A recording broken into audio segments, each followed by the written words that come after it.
Hello everyone and welcome to our Security Champions Africa Online 2020 event. My name is Jackie Silva and I'm one of the content directors here at Carinian. Before we dive into a fantastic day of content, I just want to have a quick message about the housekeeping. Throughout the whole event, you will have the chance to submit your questions live to our speakers. You'll see where to do this just below in the Q&A module. If at any point you experience any technical issues, please refresh your browser and relog onto the system. If that doesn't do the trick, pop a message to us via the Q&A module and my team will do their best to help. You will also notice within your screen that you have some downloadable content. This contains some very informative security information and our global events calendar. Our calendar has lots of great online events, so make sure you share with your teams. It is my pleasure to welcome you to our first speakers, Brian Pinnock, Director of Sales Engineering NIA at Mimecast, and Andre Mostert, Chief Information Security Officer at Virtual CISO. Brian joined Mimecast in October 2016 as the Director of Sales Engineering, overseeing the sales engineering function in the Middle East and Africa. He has over 20 years experience in pre-sales, sales, R&D, and product development in network communications, messaging, and information security. His current focus is driving the expansion of Mimecast's cloud-based email and web security as a threat intelligence by helping organizations leverage their existing security investments. The current COVID-19 crisis has created the perfect storm for threat actors, and never before have the odds been so heavily stacked in their favor. Andre realized that many SMEs were heavily exposed. They had poorly defined information security strategies, and in many cases, none at all, with little or no cybersecurity training being provided to staff. Off the back of this crisis, he started a virtual CISO, whose primary goal is to provide information security services to small and medium-sized businesses by assisting them to put in place an information security strategy based on industry best practice. In this session, Brian and Andre will be taking us through the key security considerations for navigating through disruption. Over to you, Brian and Andre. Thank you. Great, thanks very much, Jackie. I'm not quite sure where we are on the screen, so I just want to get us to that part there. Can I just confirm that you guys can see that screen? It should have the title slide at the top. I'm going to assume that that's all working. So let me kick off. Our topic today is the key security considerations for navigating through disruption. And really what I'm going to do is I'm going to run through some of those considerations that we're all experiencing at the moment. Obviously, everybody's context is slightly different. Some organizations were better positioned to weather the crisis than others, either by virtue of better preparation or just simply, good fortune. But I think everybody's feeling the effects in some form or another. So just in terms of the agenda, what you should be seeing is the agenda slide at this point. And obviously, there's not enough time in the slot to comprehensively cover every aspect of, how one would completely and comprehensively navigate the crisis. What I do plan to do, though, is to show what we at Mimecast have been seeing for the last few months. So Mimecast is one of the sort of few uniquely positioned organizations to, A, have a baseline of what attacks looked like in the pre-crisis era.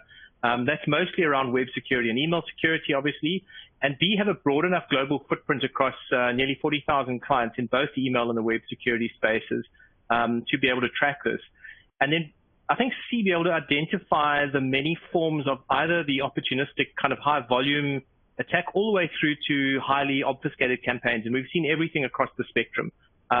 We've actually just released a report titled The First 100 Days of COVID-19, and I'm going to take you through a summary of some of those findings and sort of try and make them sort of position them in terms of South Africa. Then going to talk a little bit about the challenges we're all facing, and they're numerous, ranging from the higher volume of attacks we've been seeing, these new COVID-19 themed attacks. There's all kinds of wording that's kind of popped into our space these days. Who'd ever heard of Zoom bombing? Even sort of 3-4 months ago, now suddenly it's a thing, and so Zoom fatigue and those sorts of things. And it's really all kind of related to how we've been rapidly adapting to work from home at scale scenario, and all of those sorts of challenges. They're going to talk a bit about the considerations, so from a considerations perspective, there's quite a lot of widely available content that's out there on what we should be doing from a security perspective, but it's tended to be fairly superficial in my view. I mean, in many cases, it's really just focused on kind of home user security and aspects like better Wi-Fi password management and other kind of consumer-grade security issues. And then it tends to be followed almost immediately by a vendor pitch of sorts saying, you know, these are kind of our suggestions for what you should do. And by the way, if you buy our product, everything will be fine. Hopefully, we can present a slightly wider viewpoint today, sort of even within the time constraints we're in. And then what we're going to do is there's obviously very many free and paid for security and resilience tools available. Again, we're not going to have time to cover them comprehensively, but maybe just focus on the categories that are important and where you should be prioritizing your efforts. And then this actually sounds like it's going to take a long time, but hopefully won't, because it's going to be followed by a discussion between Andre, Mossa, and myself, and then hopefully you as well. So if you actually have a look at the kind of media that we've been seeing, you know, has anything really changed? If you look at that article from the Register, you know, they said there's been a lot of COVID-19 themed scumminess around the world, but otherwise the level of cybercrime has basically been the same. You know, they're really asserting that, you know, a shift in badness doesn't mean that there's been more badness overall. And there's companies like SecureWorks and a number of others. That was probably the most prevalent one. But on the right-hand side, you've seen all kinds of headlines. So, you know, COVID-19 cybercrime on the rise, hospital attacks. We've seen issues where cybersecurity staff have been taken off incident response and those sorts of things, even though, you know, incidents have doubled during the pandemic, and all the way through, you know, various websites crashing and panic. And I included the last one there because it was just interesting to me that the Bedford View and Edenvale News even got in on the act. And, you know, I think by the time you got the Bedford View and Edenvale News on something, it's really kind of saturated media coverage. So really, has anything changed? And this was actually the subject of some debate at Mimecast early in the crisis. There was obviously a huge amount of noise around the COVID-themed attacks. We saw all the issues around the Zoom vulnerabilities, and there was really a lot of noise. And some CISOs that I spoke to actually took the view that, you know, there's lots more use of COVID as a lure, but otherwise, you know, what they're seeing is pretty much the same as pre-COVID. And really, it kind of came down to which of these two views is right.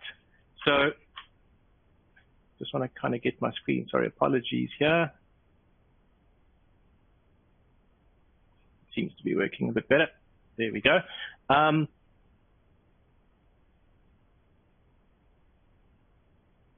So I think what we can say without a doubt is that detections were definitely going up, particularly over the first 100 days of the crisis, you know, from the inception of the pandemic. The graph that you see there, the y-axis is just an index, so don't try and sort of attribute any kind of volume to that. That was just kind of the baseline of attacks in sort of November, December, just before sort of early January.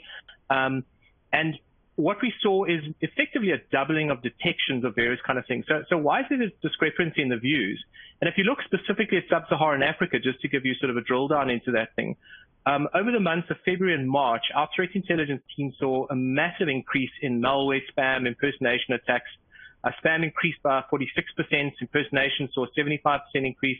There was a huge 385% increase in malware, and close on 100% increase in unsafe clicks by users over this kind of 3-month period.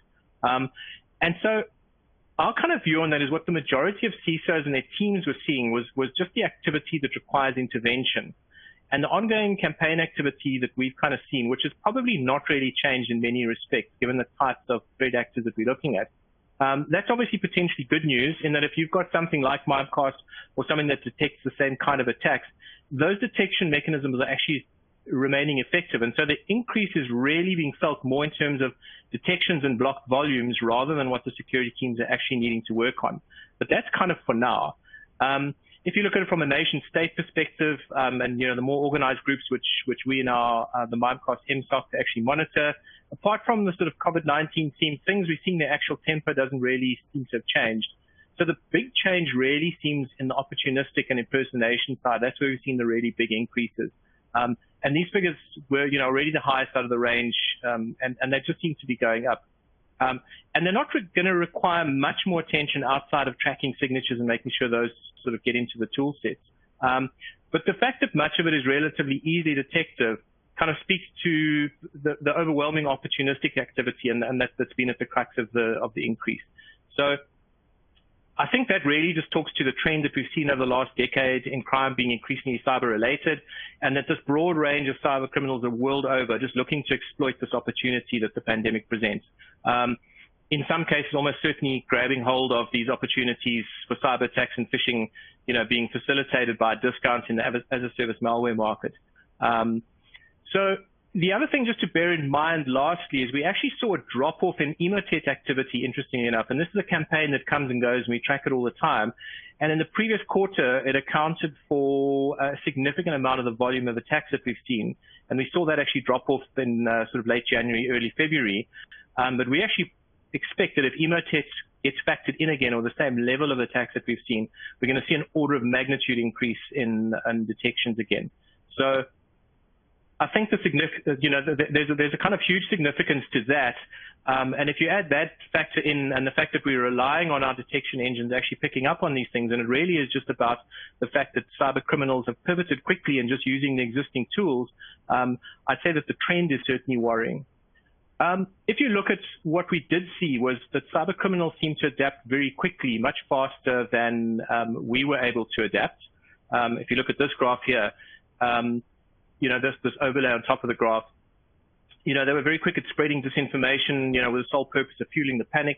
We saw a huge increase in coronavirus themed spoof websites, high mail spam volume, malicious actors, continuing to sort of shift their focus as the sort of pandemic and the crisis changed, to the latest fears with fake websites and emails, initially focusing on health information and those sorts of things. And then ultimately to false specials and sales for in-demand products. We saw things like this explosion in lookalike domains. We saw over 700 in a very short space of time being created for things like Netflix and some of the other streaming services. That included some of the DSTV online and Showmax things as well. And they finally started pivoting to offering financial assistance, mimicking banking and government financial schemes. And just stayed with that whole infection tracking nursing zone. I'm sure everyone's familiar with that now infamous Johns Hopkins COVID-19 watering hole and sort of the equivalent kinds of sites. So there was very much a sort of a continual change that the cyber criminals did manage to continue to change their kind of activities. So we've spoken about the increase in spam and mail spam and impersonation, and that's kind of all the graphs. But on the bottom right, I just want you to focus on the clicks that we've blocked, because it actually talks to something which I think is quite concerning. It shows a steady increase and then a spike towards the kind of end of, I think that was sort of more late March, where significant increases, were observed of end users actually clicking on bad links. So basically, even though we're seeing the significant increased volume of threats being detected, and that's highly likely to continue, so that, we're going to make predictions going through beyond the 100 days. So our threat intel uses terms like highly likely and almost certainly, and attach percentages to those. But we're going to continue to see this trend, and it's indicative of increasing human error and, as the situation deteriorates. You're also going to see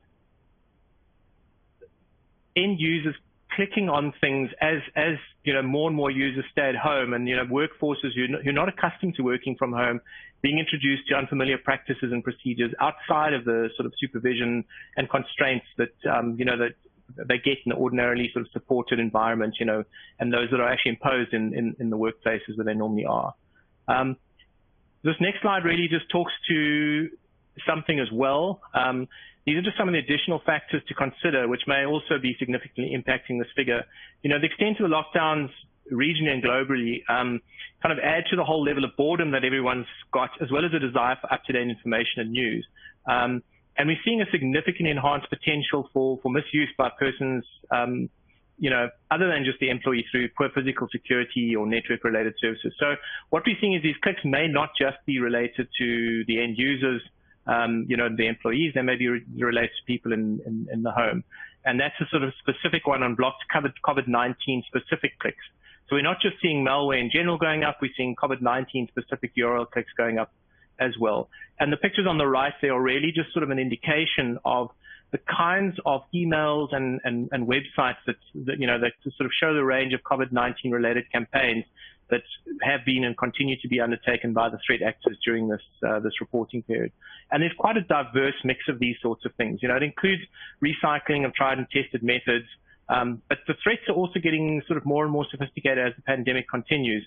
So I think kind of to leave it off there, what we're seeing in general is that the threat actors pivoted quickly but used the tool sets and techniques that were available to them. But that's not to say that they're just going to stop there.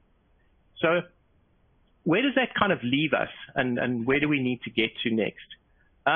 So the kind of challenges we've all been facing, the first one is this concept of work from home at scale. And I think it's kind of unequivocal that working from home at scale is generally less secure. And even when you're using VPNs, you can have and one of the common configurations is things like split tunneling, which allows internet access without all the usual controls. And you have a situation where things are, relatively insecure. You also have a situation with users turning off their VPNs for things like video calls to try and improve quality. So you see a lot of that. There's a sharing, in home networks, there's often you're sharing the network with insecure users such as school-going children. There's generally, unless you are a cybersecurity person, a little bit paranoid, no network segmentation. So you're generally sharing the same flat network. There's often unpatched devices on the same network. So even if your corporate devices are well-patched and hardened, they're often sharing the same network with older hand-me-down mobile and PC devices that your spouse or children are using. And we've also seen the rapid adoption of sometimes unsanctioned cloud-based solutions that's created even more blind spots because, as users need to access the corporate network less and less, they've started using services like Dropbox and various other sorts of things. Also, in the 100-day report showing you how employees are more vulnerable to social engineering, we've got direct evidence of that. Certain issues, the amounts of unsafe clicks is generally going up, specifically related to COVID, but not just. So while employees should ideally be acting more cautiously at this time, the truth is that many are actually doing the complete opposite, most likely due to things like heightened anxiety and this increased demand for news. And it's just making employees measurably more vulnerable to social engineering. Just to kind of focus on this concept of consumer IT being generally more insecure than corporate IT, it does go without saying, but at the same time, what's different is really that we're starting to see consumer-grade broadband routers being targeted. So there's a couple of examples against D-Link and Linksys that are kind of well documented, but I'm sure there are others where there's been brute force attack attempts to guess the admin password, and then DNS queries are redirected to malicious coronavirus themed sites or others. So we've had this issue of consumer IT being insecure. There's obviously less visibility and control of endpoints when you're working from home at scale like this. So, attack detection in the cloud can be challenging already. It requires this focus on endpoint monitoring. The problem then is you've got this substantial decrease in the level of visibility that your SIM and SOC services have over the endpoints because the users are generally not permanently connected to the corporate LAN even by VPN. So you've got a reduced ability to patch and harden corporate computers because they're not permanently connected to the company LAN, or they're over lines that may be kind of patchy and sort of not standard across the board, and that's causing problems. We've seen it in a number of instances with some of our clients who've tried to roll out certain services, and they find they can roll them out to some users who are on fiber and other broadband cut services, but it's much harder to do to users who are on 3G. And this kind of all leads to this reduced ability to respond to suspected attacks and compromises, and do things like enforcing endpoint isolation and performing forensics and that. And that's going to lead to all kinds of delays and potentially greater dwell times for attackers, even possibly the failure of attacks to be detected altogether. This whole rapid work from home at scale thing kind of did happen rapidly. So we've seen some of our clients literally scrambled, they might have, just to get everybody out there and working. Some of the VPN services, weren't necessarily designed for the volume of users that are on there. Some have been deliberately misconfigured just to get everybody working. And we've seen these VPN services being specifically targeted by attackers. There have been reports out of the UK's NCSC and the US Department of Homeland Security and others, basically warning of these vulnerability scanning on specifically targeting VPNs. And then you've got, I've kind of touched on it earlier, but this rapid adoption of cloud services without any sort of alignment to IT architecture, security policies, processes, and just having to scramble. And the guys who are having to scramble then are your IT and security teams who are now working in a very constrained environment. The current environment is very different to the one that they used to be in. So you had that ISC2 report showing that security staff were being moved into IT projects. Potentially there's reduced vigilance by the security teams who, might be personally distracted by the crisis because of issues at home. You've got this reduced ability to deploy engineers on site to conduct monitoring and patching, and this reduced capacity just to communicate and coordinate if there is some kind of a major cyber attack. So quite a few challenges.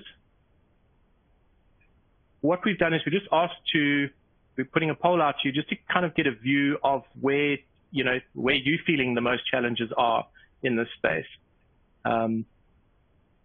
What I'm going to do while you're doing that is actually, not too sure if that's going to come through, if we should be doing that live or if I should push on. What I think I should do potentially is just push on because I've got about 2 more slides and then we can discuss the polling results.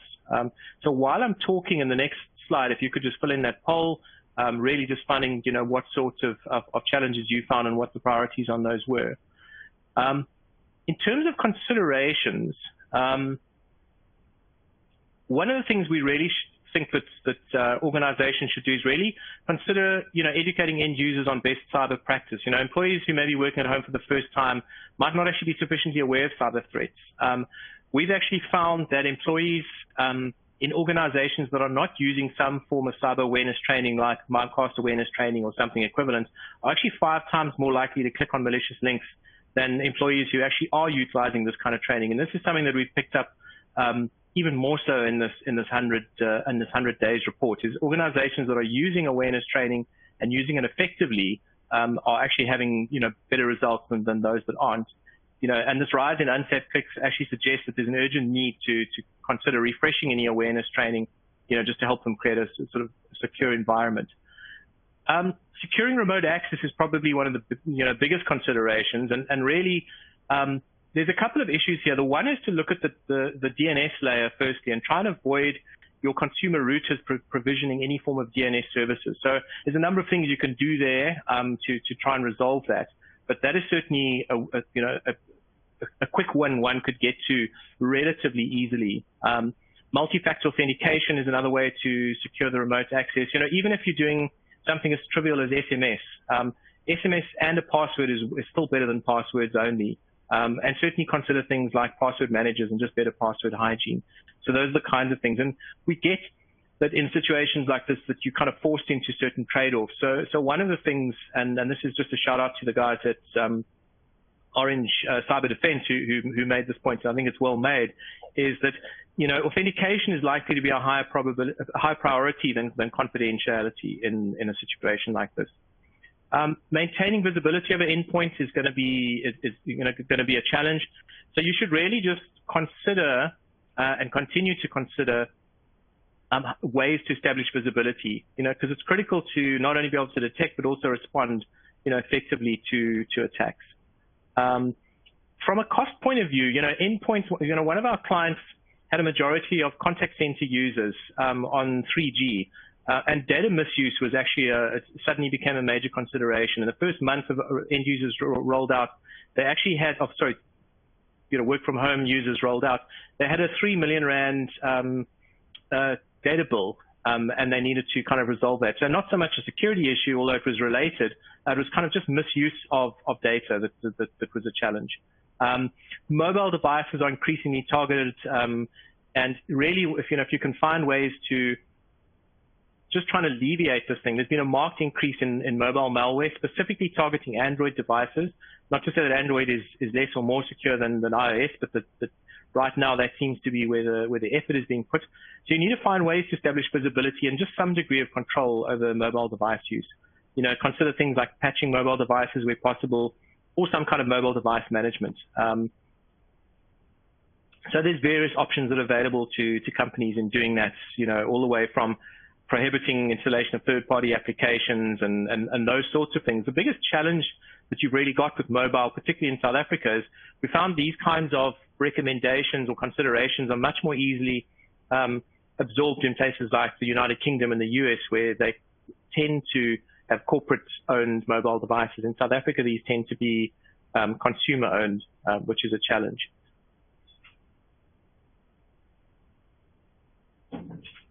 So just going to stop for a second here and just do another poll to the audience and really saying, what are some of the major considerations for you? What would be the priorities for you in terms of those? Would those be the major ones? And of those ones, which of them would be the priority for you?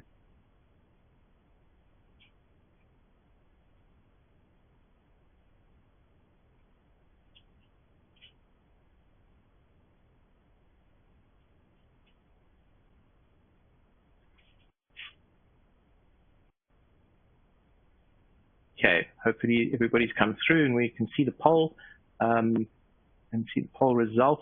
And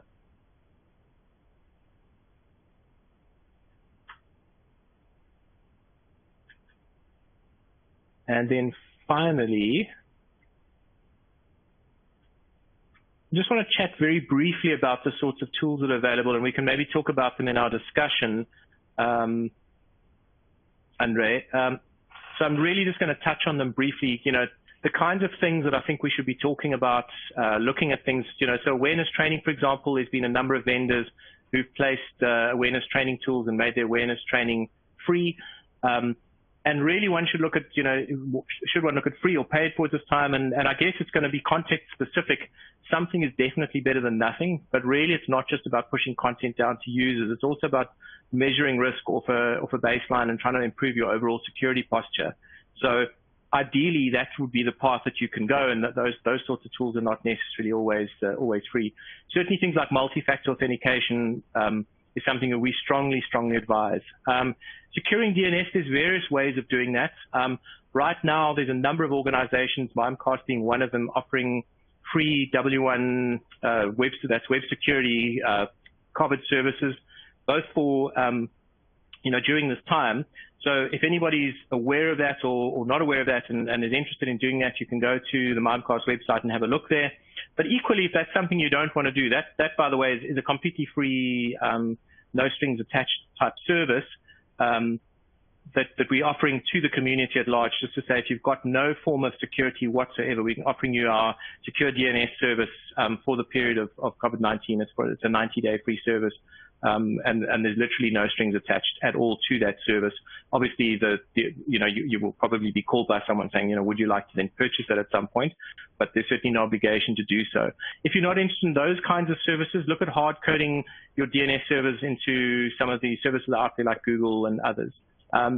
Definitely reconsider your backup approach. If everybody's working from home now, you're going to have the majority of data is going to start accumulating on user endpoints, and the way you're doing backup might change. Some of our clients have started doing things like dropping their email backup and just using things like sync and recover, looking at things like email continuity services. Other people are just trying to make the most of what they've got. So they started doing threat sharing between services like Palo Alto and CrowdStrike and Mimecast and those sorts of things, just to kind of harden up the overall security. And then really lastly, it's quite important reconsidering mobile. Even if you can't roll out something like a mobile device management service or have company issued mobiles or something extreme like that, there are mobile applications. So Mimecast secure mobile email, for example, and there's a number of other applications that you could force end users to use and stop them from using less secure mobile email and less secure, other services that are sort of more consumer grade, try and force them into the more sort of secure type services. So I think that kind of carries me to the discussion point, and I'm going to hand back to Jackie to just take it from here.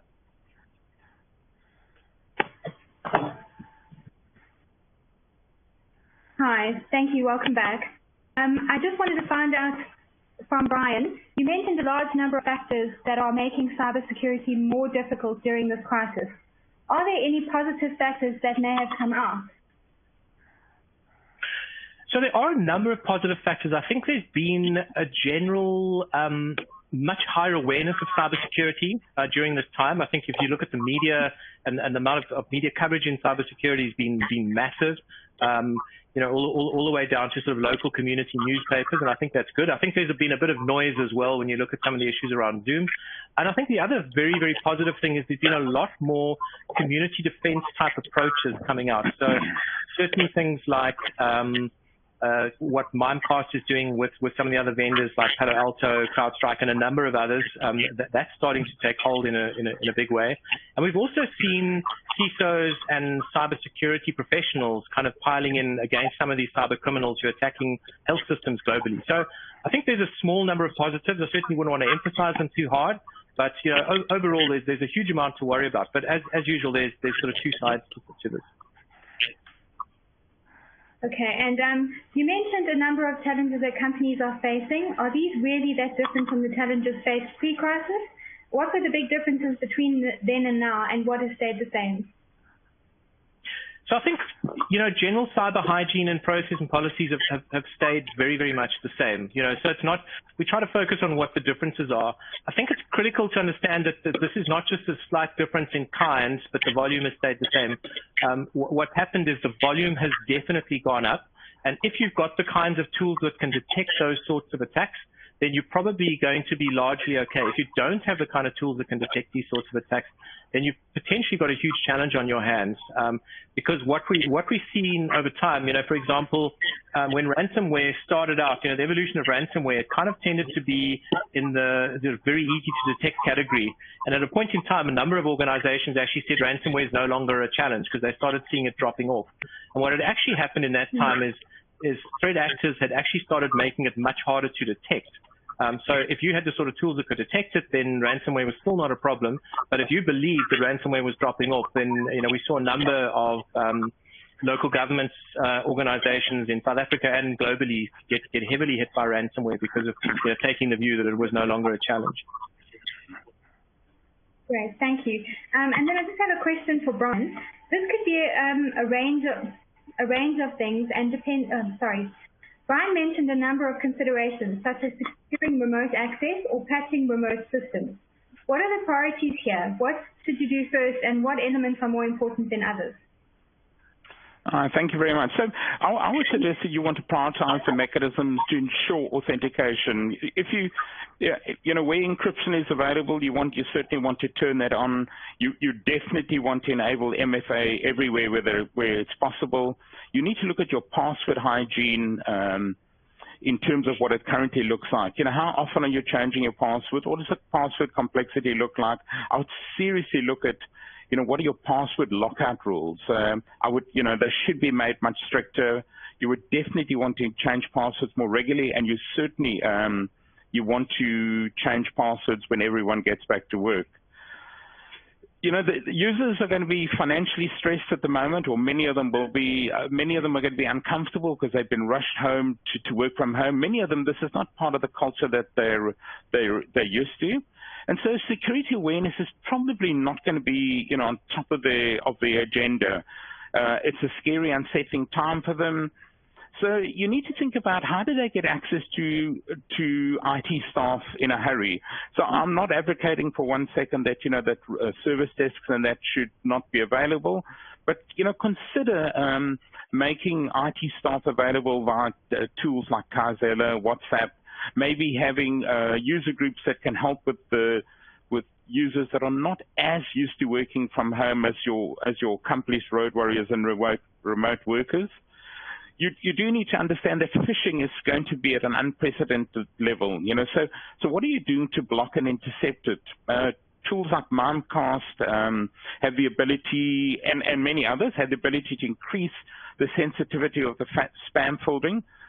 If you've got access to the admin consoles for these tools, I would suggest that although you can trust them to reject and hold all the any malicious mail, but you should actually have eyes on those admin consoles as well, understanding what kind of things are hitting your staff, what sort of mails are being targeted at the company. It'll give you an idea of what's going on and what you should be looking out for. Your executive team, they're probably more vulnerable now than at any other time. You need to put your arms around them. You need to make sure that you're taking good care of them. Their minds are going to be on all kinds of things, keeping company afloat, cash flow, those sort of things. How do you make sure that they're adequately protected?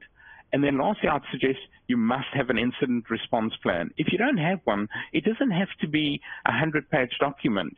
It could be a one-pager. But what do you do when things go wrong? You know, calm heads need to prevail in situations like that. So, you know, does everyone understand their responsibilities? Do you have the telephone numbers of everyone that you might need to contact? You know, law enforcement, your insurance, your ISPs?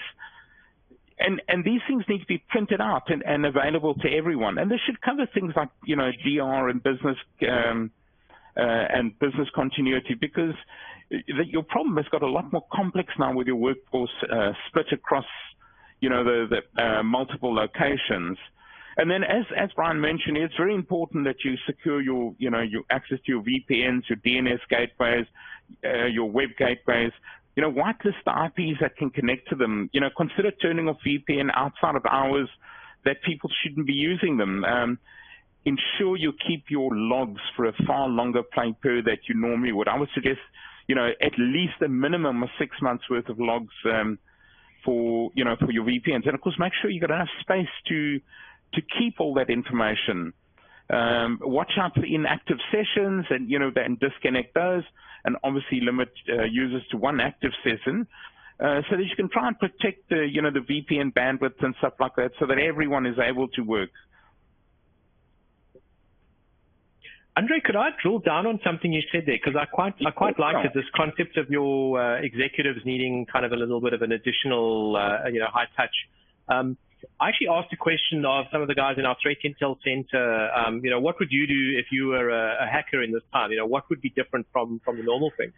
And there's a chap called Francis Gaffney, Dr. Francis Gaffney. He's actually got a list of credentials longer than your arm. Literally, you should look him up on LinkedIn just for that alone. But what he did say to me, if he was a hacker right now, he said, I would go after the children of executives in sort of the highly vulnerable type industries. Because of all those things that I mentioned earlier, things like the fact that they're probably much more susceptible to social engineering, they're probably working on unpatched devices, they're probably working from home. You know, the dark web has probably got the, you know, home addresses of all the executives of the top banks and various other places. I mean, what would you do if you were a hacker in this current environment that would be different from if you were a hacker, you know, or a threat actor of some kind, you know, in another era?